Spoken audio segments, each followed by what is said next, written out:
Welcome back, everyone. This session, we've got Aaditya kicking things off.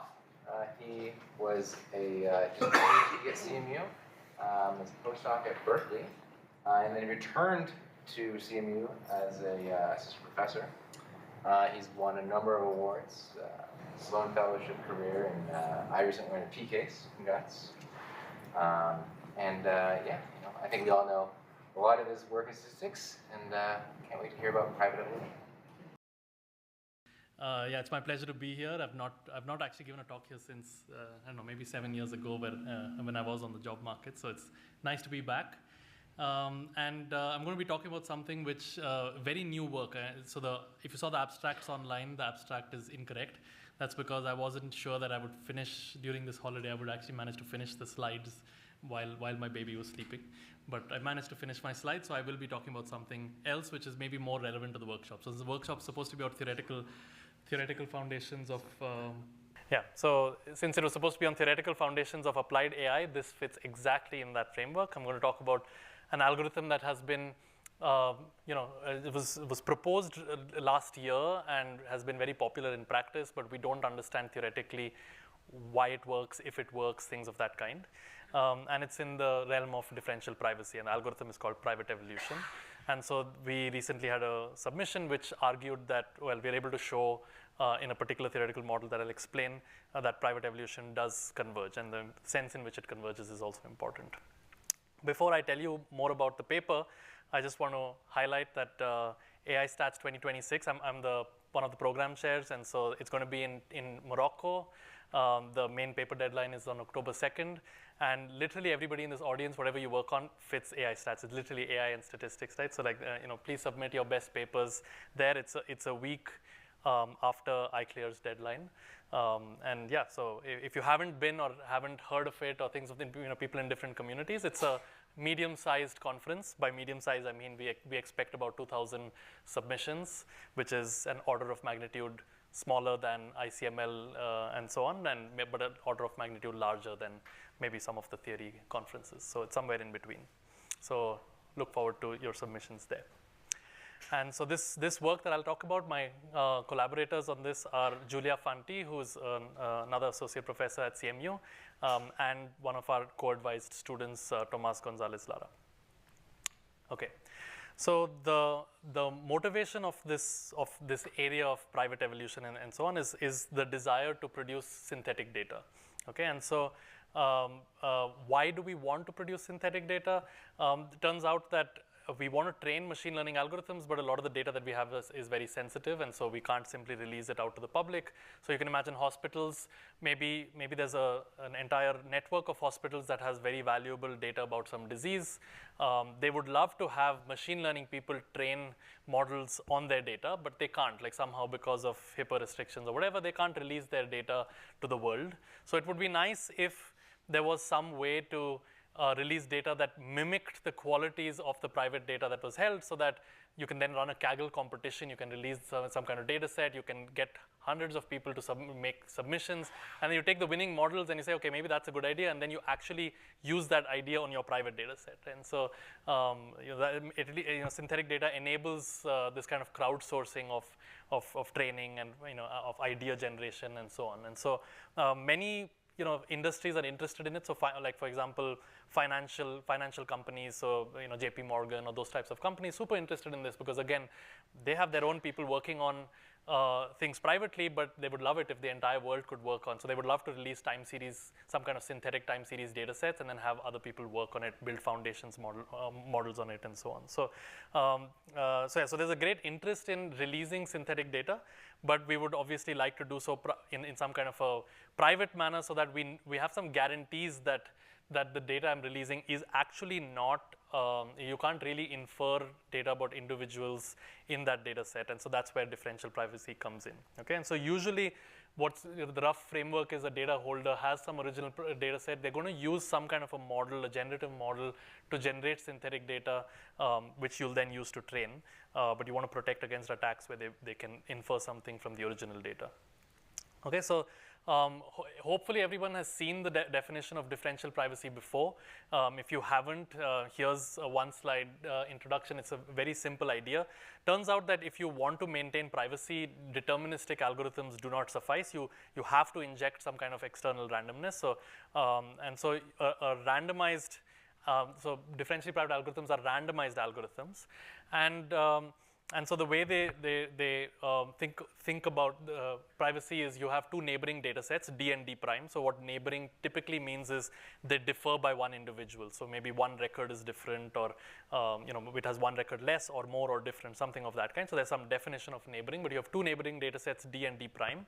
And you have two privacy parameters, epsilon and delta. They play slightly different roles. You should think about it a lot like PAC with almost like with property 1 minus delta, something is epsilon close. Okay, so it's roughly like that. And so what it really is saying is that so this randomized algorithm G takes in a data set D, and it outputs things in some space.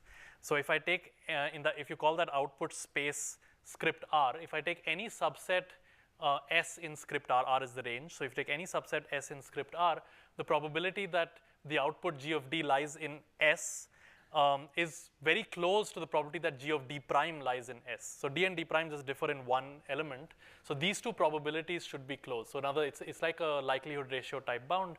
It's saying I can't really tell up to this factor of epsilon and delta. If epsilon was 0 and delta was 0, then it's basically kind of, you have these for D and D prime. You can alternate. You can switch the roles of D and D prime. So if epsilon and delta was 0, you're basically saying there is absolutely no difference between the probability that G of D lies in S and the probability of G of D prime lies in S. There's no difference because one is less than or equal to the other, and if you switch the two, you get equality. But this epsilon delta allows you some slack, saying, okay, like there's very little information about whether the original data set was D or D prime. Okay, so that's the so differing in one training sample. So the neighboring data sets means differing in one training sample, and you should think about epsilon as being a constant and delta as being very small. So this would be typical in practice. So if you look at how Apple uses things or something like that, they release some numbers, their epsilon will be constant and delta will be like small. So you should think of delta as like 10 to the power minus 4 or 10 to the power minus 6 or something like that, and epsilon as being 1, for example.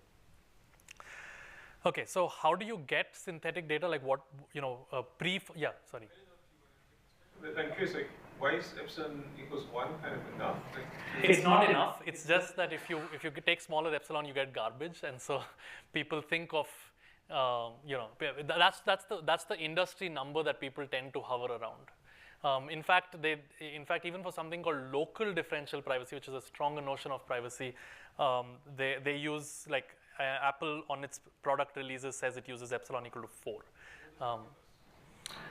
It gives you some, it gives you some it's a knob you can tune. You of course want algorithms where you can trade epsilon delta off, but since there are no regulations saying how large or small epsilon delta should be, the reason how I think some of these tech companies are using it is so that they can say, hey, we're doing something private, but they want to still get utility out of it, and so they're tuning some privacy utility parameter off and picking their epsilons and deltas appropriately. I don't know why they're doing it that particular way, but let's say those are now almost industry standard. Most like Google, other places too that I've spoken to seem to pick things in that range. So I don't have a good answer. For me, they're variables, and your algorithm should work for any epsilon and delta. So for me, they won't matter. But if you just want an intuitive idea of what numbers are like, then that's what they would look like. Okay, so what did people do before foundation models and stuff of that kind? They did something called DPSGD. Okay, so if you would have private training data, and you would instead of training using just SGD, or you would train using a differentially private version of SGD. And roughly what differentially private SGD does is it computes a gradient, it clips the gradient to bound the sensitivity, and then it adds Gaussian noise. And so that's literally the update of DPSGD. If you didn't clip and if you didn't add Gaussian noise, then that would just be SGD. And so you get to your next step. Again, sometimes you don't need to clip because it's smaller than the norm, and then you add some more Gaussian noise and you keep taking steps. Okay, and so the rough informal guarantee is you can set the clipping threshold and the noise parameter sigma square and the number of steps t, and you can set all of this in such a way that in the end, your output finally satisfies an epsilon delta privacy guarantee. I'm not going to talk more about this. This is just prior work. That's how people were generating synthetic data. So now you have a synthetic generative model. You've trained a deep learning model, but you've trained that deep learning model using a private data set, using DPSGD. So technically now your deep learning model is differentially private, and if you use it to generate more data, all of that data will still also be differentially private. So the thing is, this doesn't really work that well with structured data like images and so on. It didn't work so well. So yeah, so early DP synthetic data was using this, but the generated data was very low quality. You can see on MNIST that's it's not great. It's private, but it's not great, and similarly with faces, so they can't really get high fidelity and so on. So a couple of years ago, there was a paper that I think this is Microsoft, but I think it came out of Microsoft. They suggested a very different way of doing things using foundation models, which is called private evolution. My guess is that most people here don't know private evolution, but can I get a show of hands? Do people know what private evolution is? Okay, so there's one person who does. Great, that's what I expected. So I think people should know it because it's a very interesting idea. It's an interesting way of achieving the guarantee that you want differentially private stuff, but using foundation models in a smart way. Okay, so throw away DPSGD and stuff like that. This works completely differently. So you have some private data set S. So you use your public foundation. So think about, you're just going to use a diffusion model or something like that that's out there. There's a public API. You generate some synthetic data. I mean, initially, of course, that's going to be S0, but this is going to be an iterative diagram, so I'm calling it ST. So there's some initial synthetic data S0, which does not look anything like your private data. It didn't touch the private data. It's just completely generated from scratch, so it's crap. So then what you do is you compare the private data with the synthetic data, and you compute like nearest neighbors. So you ask for each private data set, for each element of your private data set, what is the nearest neighbor of your synthetic data set? So and then you compute a histogram. So like some of these points in the synthetic data set are not close to anybody, so they'll get 0 votes. And some of the points in the synthetic data set are close to many of the points in the private data set, and they'll get multiple votes. And so you just compute a nearest neighbor histogram. The elements here are the elements in the synthetic data set, and the votes here are coming from these guys saying, so this particular synthetic data point was liked by many of the private data points, and this particular synthetic data point was liked by maybe only one private data point, and maybe there's others with 0. So you get a histogram. Now you add noise to this histogram. So essentially you add, let's say, Laplace noise to every entry or something of that kind. And then you might even get negative entries. So some of these things might go below 0 because you're adding Laplace noise. And then you have to make it back into a histogram. So you just cut off the things that are negative entries, and you maybe normalize things if you want to, things like that. Let's say you project onto the simplex. So you get a new histogram. Now that histogram is private. So this step of adding DP noise and projecting and stuff like that, this is the place where privacy is going to be maintained. Okay, and so now I have some voted points. I'm basically going to sample maybe, let's say, a new data set from this synthetic data set, but based on the votes. So when I sample from H tilde, I'm going to get no votes for some points, and I'm going to get lots of votes for some other points. And then what I'm going to do is I'm going to ask my foundation model API to give me similar data to the to these synthetic samples that were voted on. Okay, so I start from the synthetic samples, and then essentially you can think of this step as a reweighting of the synthetic samples. I have my original synthetic samples. I reweight them according to votes from the private. I privately reweight them according to votes from the private samples, and then I ask my foundation API, hey, these were the ones that were voted on. Give me similar things to these. So generate variations of these images. And so then it's going to loop over. So hopefully the next time you generate things that were voted over, that's going to be slightly more similar to S, because I threw away the points that were not nearest neighbors to anybody. I kept the points that were nearest neighbors, and then I asked for variations. And then I'm going to iterate over this. And the hope is that every step, my synthetic data starts to get closer and closer to S. Because initially S might be dogs and cats, but my synthetic data might have been people's faces, God knows, right? I mean, I just generated initially some synthetic data that was weird. And then the hope is that as you start to generate variants and vote on them and so on, the synthetic data S will converge. So you just keep doing this in loop. So that's called private evolution. And the privacy guarantee of private evolution is very straightforward. It's literally this step. You're from the point of view of privacy, I have a histogram, I need to keep it private, I add Laplace noise appropriately and so on, and I can do composition. Since I'm doing this many times, I do adaptive composition, and I get privacy. So the hard part about this is understanding its utility. Like, when is it going to generate synthetic data samples that are actually somewhat similar to my private data samples? The synthetic one is the same as S? Great question. That's a hyperparameter. And it's going to be an important one, and we're going to show you how to set it well, because, I mean, to get some kind of, you ask what kind of guarantee do I want? And there's kind of several hyperparameters here, but one of the important ones is how much synthetic data can I release in the first place? And that's going to be a function, for example, of n and epsilon. So we'll show that you should actually set it to be n epsilon. So if epsilon is small, I can only get you a small amount of synthetic data, and the larger epsilon is, the more synthetic data I can get you. But I think anyway, so that's going to be an important point. Yeah, question? No, you asked? No, you did. No. So can you comment on like the metric used in like the nearest neighbors, like in the sense of like when you it doesn't matter. Depends on your underlying ground space, because as I said, it doesn't matter for privacy. For privacy, it's literally only this. I have a histogram. I need to keep it private, so it's fine. So for utility, that's going to matter. And so for images, what you call close will be in some other metric. So maybe maybe it's dot product in some embedding space or something of that kind. For text, your notion of similarity would be different. It might be an LLM asking, is this piece of text and this piece of text similar? Are they semantically similar? Something like that. But so that step is important for the final utility, but it's not for the privacy. Yeah.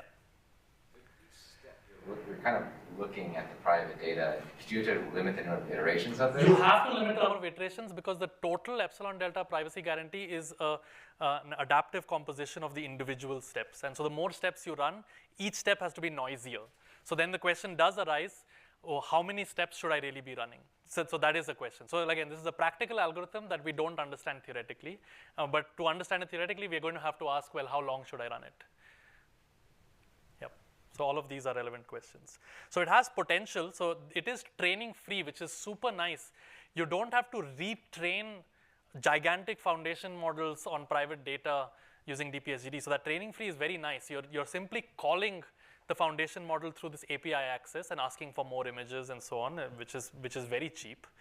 And it does achieve, I mean, supposedly according to some papers over the last few years that came out, that it achieves state-of-the-art FID scores and so on for differentially private image synthesis. And for differentially private text generation, it's a mixed story. In the federated learning setting, private evolution works better, but recently it's been, in the non-federated setting, it's been recently outperformed by another DP fine-tuning approach. So let's say the jury is out there, but it does do well for images. So anyway, it's a very recent algorithm. Feels like we should understand it and study it. So unfortunately, it does not do well for tabular data generation. Why? So there's many kinds of questions you can ask, like does this process converge, and if when does it converge? Why does it converge? If it does, why does it converge? If it doesn't, why not? How fast does it converge? And of course, it's going to depend on many factors, and we will disentangle some of those factors. So the parameters from the problem are these, like the sample size, the private sample size n that's given to you, the data dimension d, and the epsilon delta privacy budget. These are the parameters that, these are given. But there are hyperparameters, which are many of the questions asked, which are exactly relevant. The number of iterations t is super relevant. The number of synthetic data samples is super relevant. And there's some other further hyperparameter tuning that's usually neglected from the privacy budget that perhaps shouldn't be neglected from the privacy budget. So we actually do not know in practice how to set these well, like let's say before our work. And then the third thing that matters is, well, what kind of API do we have access to? So availability of, could be LLMs or diffusion models or something of that kind. What APIs do we have access to? Because that's the third key piece of the algorithm, is that we're accessing synthetic data through this API. Okay, and so it should be capable of synthesizing similar samples to the sensitive data. Because, for example, if my diffusion model can only generate faces and my private data is dogs and cats, then there's no hope of my synthetic data ever looking like my private data. It'll be private, but it won't have any utility. So I do need some kind of guarantee on that API that it can cover the space of private, let's say its range covers the space of the private data range as well. Does that mean that a basic assumption here is that if I got rid of the differential privacy, just did the histogram thing over and over again, it would work? Yeah, it wouldn't work without that. Yeah. And then under that assumption, you're going to look at the rest of this. Yeah, exactly. Okay. Yeah. Okay, so we need a deeper understanding of PE to ensure good performance. Okay, so basically what we did in this work is we proved that PE converges, and there's an important sense in the DP literature of what we mean by converges, and it's usually as n goes to infinity. It's not as t goes to infinity in this case. So even with DP-SGD, you choose t, the number of iterations, as a function of the various parameters, and you say, I'm going to run it for t steps. So that's going to be the same thing over here. I'm going to tell you exactly how many steps you need to run private evolution for. I'm going to set t, and then I'm going to get a rate. I'll tell you in what metric. I'll get a rate that will go to 0 as n goes to infinity. And this is what in the privacy world, when you say I have let's say a consistent estimator of a mean, a private mean estimation or something like that, the convergence is always as the number of private samples goes to infinity. So that's what we mean by converges too. Yeah. Had some like toy analysis. Yeah, I'll get to that. Absolutely. Yeah, I'm going to discuss what the original paper did and why it was not realistic. So we find a theoretical formulation that's very close to what's run in practice that does ensure worst case convergence when the APIs are, I'll describe them. So you have an arbitrary initial set of points that gives you the synthetic data. And in our case, for the theoretical framework, the variations are going to be added by adding Gaussian noise at different scales. So when I ask the API, hey, can you give me variations? It actually adds Gaussian noise at different scales. I'll tell you what those scales are, and that's what the API is in our case. Okay, so we have our synthetic data set. For each point in the synthetic data set, we're going to generate variations by adding Gaussian noises, but these are not at one scale, but at different scales. And then I'm going to put that together into what I call the variations of ST, and then there'll be voting in the next step over these variations and so on. So this is what our API access is going to look like. So when in the original thing you just use words to ask an LLM, hey, give me variants of this or something of that kind. But you can tune many parameters. They're like a temperature parameter, things of how much things can vary. And for us, it was important that you don't fix a temperature parameter. In some sense, you generate variations at multiple different temperature parameters. You really need multiple scales. That's going to be important for our theory. Okay, so here's what the original paper that proposed it. They did a privacy analysis, but I'll tell you what its limitations are. And so they relied on what's called eta closeness, and in which what they proved was that the distance between the ith item in S, your private data, and the ith item in ST, your synthetic data, it shrinks at every iteration. So literally, like there's a matching of ith data point to ith data point, and in every round that distance shrinks. That's what they proved. Okay, and that seems like a very strong thing to prove, and we'll see why they were able to prove such a strong thing because of unrealistic assumptions. But then eventually what they showed was that like a Wasserstein distance between the original S and your generated STs can be made less than eta, and this can be for P Wasserstein for any P. We'll just focus on W1 later. So there's some distance between S and ST, and so like ST was of the same size as S, and there was like really a matching between these points, and they really proved that this matching shrunk at every step. It's too strong. Basically, they had an unrealistic assumption, which was that every sample in S is repeated square root d log 1 over delta by epsilon times. So S is not, your original data set is not unique data points. Every data point is repeated some extremely large number of times. For me, that's like, that never happens. I don't know when you have a data set where you have so many copies of every data point. Also, like this eta closeness it's like incompatible with differential privacy. So we know that to estimate a distribution in the Wasserstein distance, there are just lower bounds. And in this case, the lower bound would be exponential e to the minus epsilon by d. And you can't just get the Wasserstein distance less than eta where eta is of your choice. You can't do it. It's incompatible with differential privacy. There's a limit to which you can get close. And so if you don't have this assumption, so with this assumption, they're able to prove it. But if you drop this assumption, we know that there's a lower bound. So it's like somehow their theory got over the lower bound by making an unrealistic assumption. Why did they use the West Epstein distance in the first place? Good question. Not sure. That's what they were able to prove. Yeah, I'm not sure. But there is some, like several papers in the synthetic data literature do use the Wasserstein distance. I mean, so it's nice because it preserves Lipschitz queries and stuff like that. But like, as I said, several of Roman Verschainen's papers also over the last few years, both at Colt and at IEEE IT, have used Wasserstein distance as their metric. So I guess there is some precedence to this. And then, so I have some issues with the theory, but other than that, like it also applies to actually a substantially modified variant of PE. And one of those is that when you sample from, there's a step in which you have this histogram and you sample from it, and then they actually assume that when you sample from it, you actually retain the nearest neighbors and so on. Anyway, some subtle points, but they're making some assumptions which in practice won't hold. So like in practice, we don't need this assumption and we don't use it, but in theory, they assume that at every step of sampling, the nearest neighbors are retained and so on. So anyway, so we need a better understanding of PE. Okay, and so this is the difference also between what is done in practice and what's done in theory. So in practice, there is some choice of the number of random data points.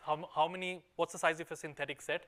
They chose it to be n, and that's actually unrealistic for any epsilon. You can't actually release n points and maintain privacy. Yeah, in practice, like after you have this noisy histogram of voting, you have to threshold and renormalize it, but actually they don't renormalize, they actually just threshold it. And usually in practice, when people run it, they use sampling, just sample with replacement from that histogram. And then, but they actually assume that you can get n samples with the exact proportions indicated by the thresholded. I mean, the exact proportions you may not even get integers if you have exact proportions. So there were some odd differences between how it's applied in theory and practice. So so in our work, here's what, our convergence proof does not rely on this eta closeness thing. And so in particular, the number of synthetic data points and private data points could be different, and you don't have a one-to-one matching between them that's shrinking over time. So you do not have this, every point pair is getting closer. And so it doesn't suffer from this previous lower bound. And it will still ensure that W1 goes to 0 as n goes to infinity. And we will find the hyperparameters that allow this to happen for worst case. So this is not going to be an instance optimal bound, but it's a worst case bound. And so in our worst case bound, I mean, if you look over things, so the number of steps has to be log n epsilon. That's the number of steps you have to run the algorithm. Sigma is this amount of noise you're adding in the variations. And anyway, so that has some choice. And then if you set the number of synthetic data samples to 1 over sigma, which if you look at it is like n epsilon, you get n epsilon private synthetic data points. That's what you'll get out of this algorithm. But that's how we have to set our hyperparameters for things to work out. And so the advantage of our approach, it removes all this multiplicity assumption, and the analysis holds for a variant that almost matches the practical PE. So I mean, I'll show you this in the algorithm. So this was the practical PE. The main difference from the practical PE and what we do is instead of thresholding and normalizing the histogram, we actually project the histogram in Wasserstein distance to the simplex. It's a slight difference. So we don't just cut the negative entries to 0 and then renormalize it to be 1, which is also a projection to the simplex. We find the closest measure in Wasserstein distance to the simplex. Again, it's a simple convex problem, so it's very simple to run, but that's what people do in practice, and that's what we analyze in theory. And when we ask for variations, the first step is get variations of your previous data set. For us, variations is take each point and give me Gaussian noise at various scales. Okay, so that's those are the two maybe differences between P and B. Over here, variations is ask an API, but we don't know how to model that. When you ask a diffusion model at different temperatures, the way we model it is Gaussian noise at various scales. In practice, people don't use different scales. In theory, we do need to. We think it's important. Yeah.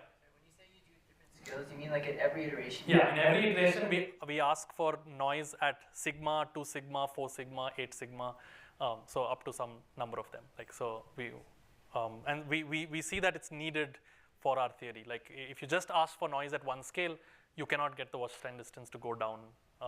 Yeah. Consider that something in your algorithm. So in each iteration, you also ask for different scales, or yeah, in every iteration, when we ask for variations of the current synthetic data set to generate the new one, we are generating things at various scales. In iteration 7, you ask for different. Still. You ask for the different. Oh no. The same type of noise. It's sigma, 2 sigma, 4 sigma, 8 sigma, and the sigma was set on the previous slide. Yeah. So it's the same scales, but we need that multi-scale thing in every round. Yep. So when you take the closest probability measure to S tilde, theoretically the observations that earlier received 0 volts could now be included. No, it won't. Wasserstein distance won't do that. Yeah. But it'll just, the other ones that did receive votes will change slightly. I thought sigma was what the Laplace noise we added. So how much Laplace? We also have to tell Yeah, we also have to, we still have to, so the noisy histogram step is identical. You still have to add Laplace noise to. That's another parameter. Yeah, but that is, you just, so for one round, you know how much privacy budget gets used. You know your total privacy budgets. The number of rounds is log n epsilon. So then you get the per rounds directly from that. Sorry, another question about like, are these two distributions when you threshold renormalize versus like projection? They're both in simplex. Are they like far? How far can they? No, in practice they're not far. Yeah, but they're slightly different. One is projecting maybe in L1, the other one is projecting in Wasserstein. They're very, very close. I mean, because it's easy to implement in practice. Yeah. In practice, we did do both, and they don't differ much. The results don't differ much, but for theory, we need that. In theory, like can you get like a processing down between the two distributions? Maybe, but I think it's a constant factor. I don't think it's vanishing. So maybe one can do it for this other one. Yeah, it might be possible. Because like when you add noise and stuff, it's not like they're far from. Yeah, I agree with you. Yeah, so projecting in these two metrics shouldn't be that different. Yeah. Okay, so here's the theorem. Okay, so it's pretty clean. So S is a sensitive data set with n points from a convex compact set omega and Rd. For every epsilon and delta, we can choose the hyperparameters, and I showed you that on the previous slide, such that private evolution is epsilon delta dp and returns a synthetic data set St with the Wasserstein 1 distance between S and St scaling. I'm only ignoring further smaller order terms. All the major terms are here. So square root log 1 over delta to the power 1 over d divided by n epsilon with a d up front. So up to this ordered, up to this d, this is actually the optimal rate as well. There is a lower bound saying you can't estimate faster than that. It is a smaller order term because the 1 over d dominates. But anyway, I've made the d terms explicit here. But this is what we get for private evolution. Yeah. Just trying to understand how should I think of D, because here, like when you first started presenting this, it's like, what is even D doing there? I mean, you just have an abstract space, and I guess this is because you're adding Gaussian noise. Yeah. So if I am thinking about like, texts or like images, how should I think of? So what we did in our experiments, which I'll show you, is we did this in the embedding space. So D is we embedded the actual data into some embedding space, and then we did this in the embedding space. But I mean, or you could do it in the raw space, and then you don't have the mathematical guarantee. But the way you ask for variations is you ask for variations at different temperatures. So for this multi-scale variation thing, you say, give me at temperature 1, at temperature 2, at temperature 4. Yeah, but think of D in that case. Yeah, I guess implicit dimensionality is some kind of manifold on which they live. It's generating those variations on some manifold. The dimensionality of that manifold is what's going to come in. So like that is the D that matters, but we may not know it.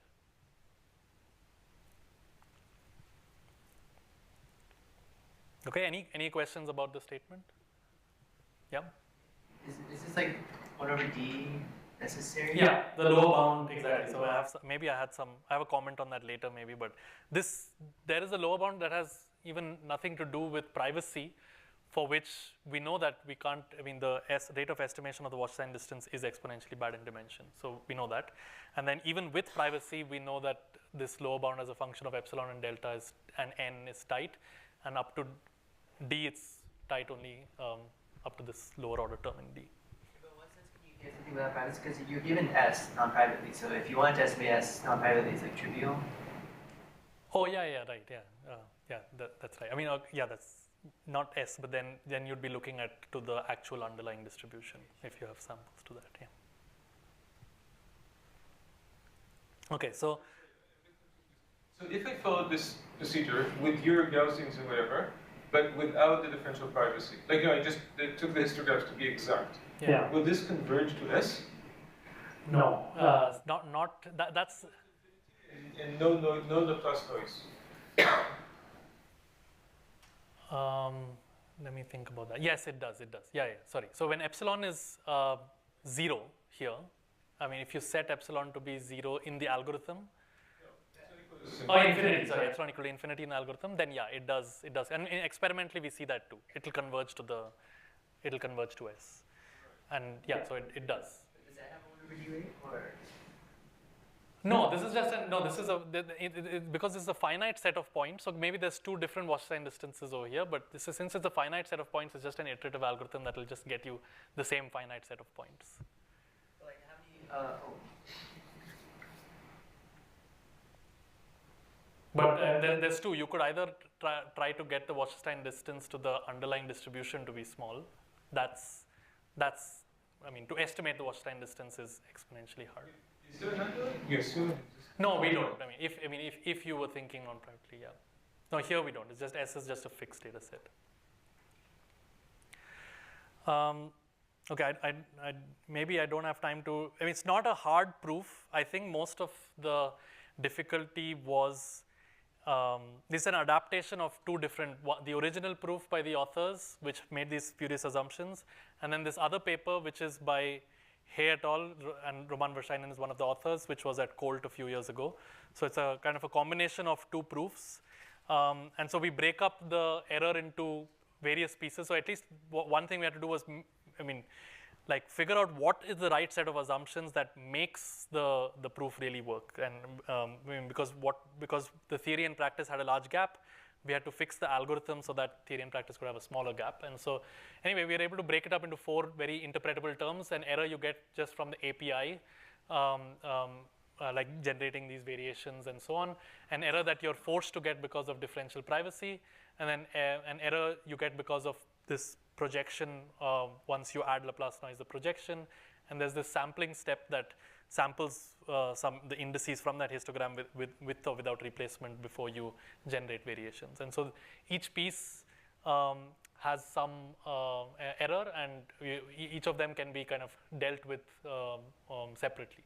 And this fact that we have this multi-scale access, that's super needed for the first term. So the first term, to actually get shrinkage in the Wasserstein distance for the API term, we really need it to be multi-scale. So the way people run it in practice, we think is not the right way, where they fix a scale, because we think it's going to block actual convergence. And then yeah, you get some term that you can handle with Gaussian complexity. And yeah, one term is coming from Wasserstein distance of empirical measures. And so yeah, then you get a composition over log n epsilon steps. And so it's not a long proof, like a couple of pages. And anyway, so that's just a very brief proof outline. Yeah, and you set sigma, the scale of the noise, to be of some function of t and n and epsilon. A kind of a sensible, if you think about it, it's sensible. If n is large, the noise has to be smaller. If epsilon is large, the noise has to be smaller, and so on. So it kind of makes sense if you look at all the terms together. So here's some simple simulations in R2 first. So we have some private points in R2. We want to generate synthetic points in R2 that's similar. And so we're actually able to predict also the effect of good or bad initialization on this. So we actually, like when you generate things for tabular data, you observe this. So error in Wasserstein 1 against steps, you observe that private evolution doesn't actually change at all. It doesn't improve. And this type of, the second type of graph was observed for image data. And earlier, let's say there was no explanation of why are we getting an improvement in image data, but for tabular data, we get no improvement. And we think it's actually just a function of initialization. And so what we mean by good initialization is that our initial set, let's say magically, was actually the private set S. And bad initialization is where the initial set is just all zeros. And varying initialization was when the initial data set S is some scaling of the private data set. I mean, this is for simulation, so we can try things out. And so you see a smooth change in the curves between bad and good initialization. And we think that the shape of the curve that you get often, that people in practice were like, why does it not work? Why does it work? Things that could all be explained by just the effect of initialization. So we have a number of steps T that we think is optimal, like log n epsilon steps. That's what our theory says is optimal. And if you actually plot, you change T, so you run private evolution for 100 steps, and you look at the error in Wasserstein distance, you'll actually see it go down and then go up. So it's not monotonic, and there's no way to know that you are at the best point. There isn't any metric to say, oh, now the empirical risk is minimized, I should stop now, or something of that kind. So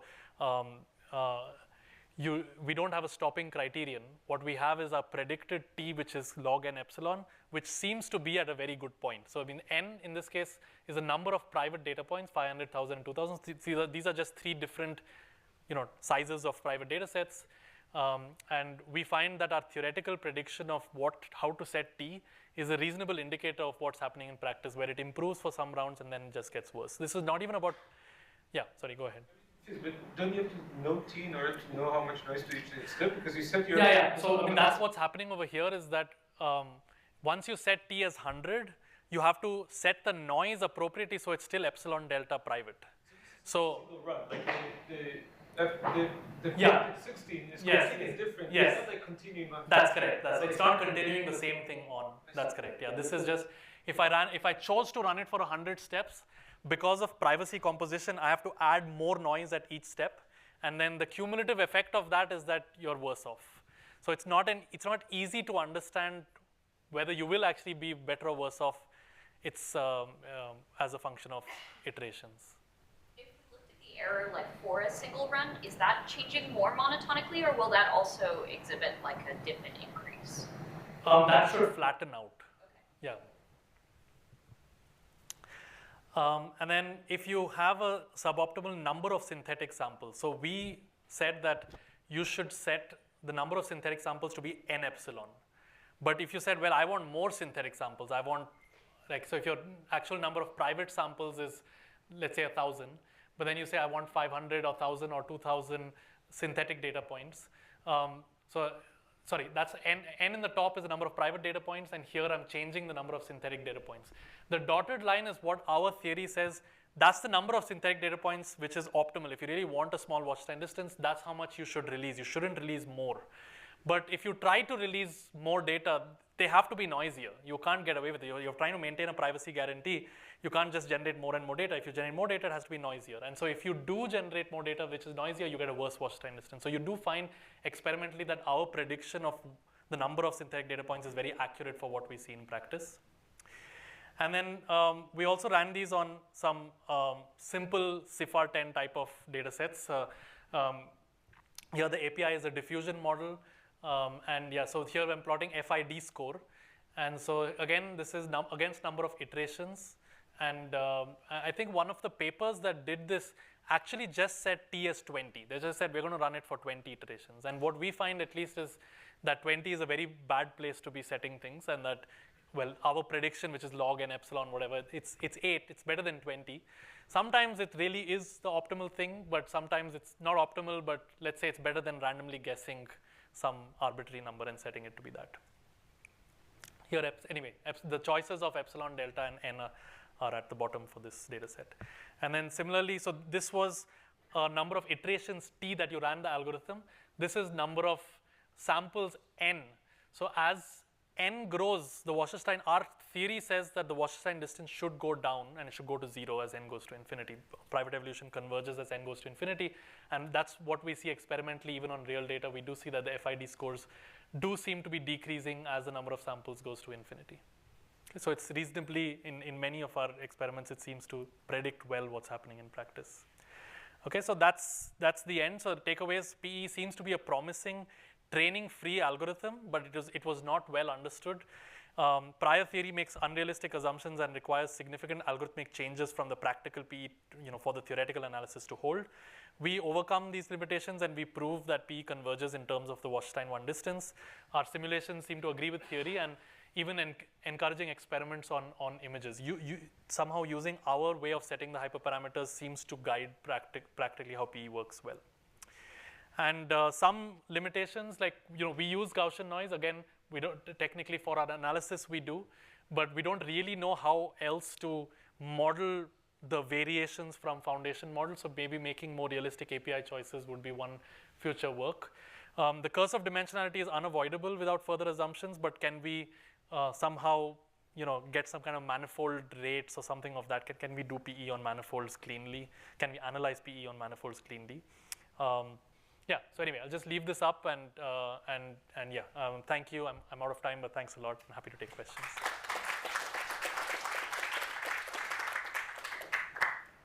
We're running a little bit behind, so Yeah. Why don't you come up with any questions for Aaditya can be held in the break.